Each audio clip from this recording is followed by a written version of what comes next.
এরকম করে তোলে ছবিটা, এটা নুয়ে নিতে হয় না?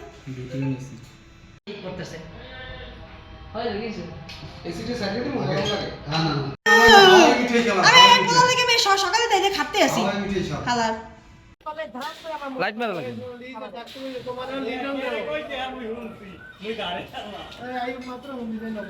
আচ্ছা রেডি কই কই এইদিকে এইদিকে ওদিকে না এইদিকে দে দে দে দে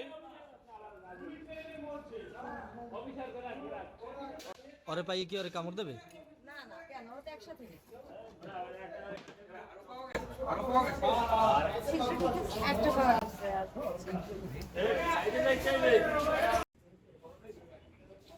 ভাই আটটা পিস না হবে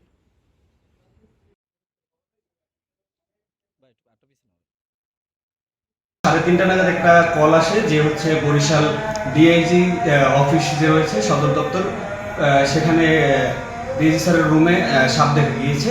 আমরা সেই পরিপ্রেক্ষিতে আমাদের সংগঠনের যে সদস্য এবং স্নেক রেস্কিউয়ার তানভীর হচ্ছে তানভীর সেখানে আসি। পরবর্তীতে আমি আসাদুল্লাহ হাসান মুসা আমিও পরবর্তীতে আসি এবং পরবর্তীতে প্রায় 2 ঘন্টার মতো 2 থেকে 3 ঘন্টার মতো আমরা অভিযান পরিচালনা করি। অভিযান পরিচালনা করার পরে আমরা 2টি মৃদু বিষধর কালনাগিনী সাপ উদ্ধার করি। ধন্যবাদ জানাই প্রশাসনকে যে তারা সুন্দর একটি উদ্যোগ নিয়েছে সাপ দুটিকে বাঁচানোর জন্য।